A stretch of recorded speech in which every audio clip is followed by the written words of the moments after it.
Hello friends, பாண்டவர்கள் வனவாசம் போகும் பொழுது தன்னுடைய திரௌபதியோட பத்திரிகாசிரமம் போவாங்க. அந்த பத்திரிகாசிரமத்தில் அந்த வனத்தை உலா வந்துகிட்டு இருப்பார் பீமர் திரௌபதியோட. அப்போ பீமரும் திரௌபதியும் போயிட்டு இருக்கும் பொழுது அப்போ விண்ணுலக பூவான சௌகந்திகா அப்படிங்கிற மலர் திரௌபதி காலில் விழுந்துடும். அது அவ்வளோ அழகாகவும் அவ்வளோ மனமுடையதாகவும் இருக்கும். அதை பார்த்துட்டு திரௌபதி ரொம்ப ஆசைப்படுவாங்க. உடனே பீமர் என்ன செய்வார், நான் உனக்கு இந்த மலரை கொண்டுட்டு வந்து தர்றேன் அப்படின்னு சொல்லிட்டு இமயமலை நோக்கி கிளம்பி போவார். அப்போ இதை அறிஞ்ச அனுமன் என்ன பண்ணுவார், பீமன் எப்பொழுதுமே ராமபக்தர் இல்லையா, அனுமனுடைய அவர் சகோதரர் மாதிரி அவருக்கு.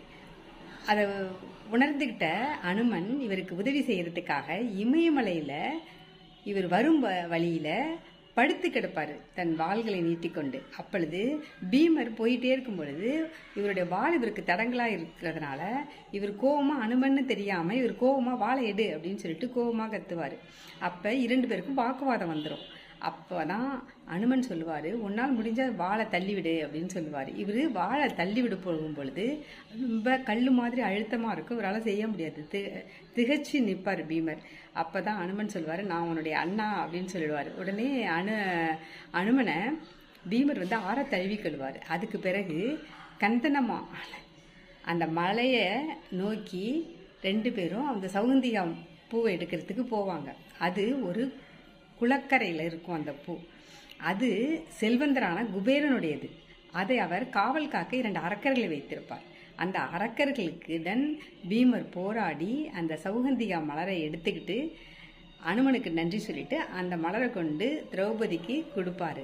இதுதான் இந்த குட்டி கதை அந்த மகாபாரதத்தில் இடம்பெற்றது. இந்த கதை எனக்கு என்ன உணர்த்துச்சு அப்படின்னா, அனுமன் தன்னுடைய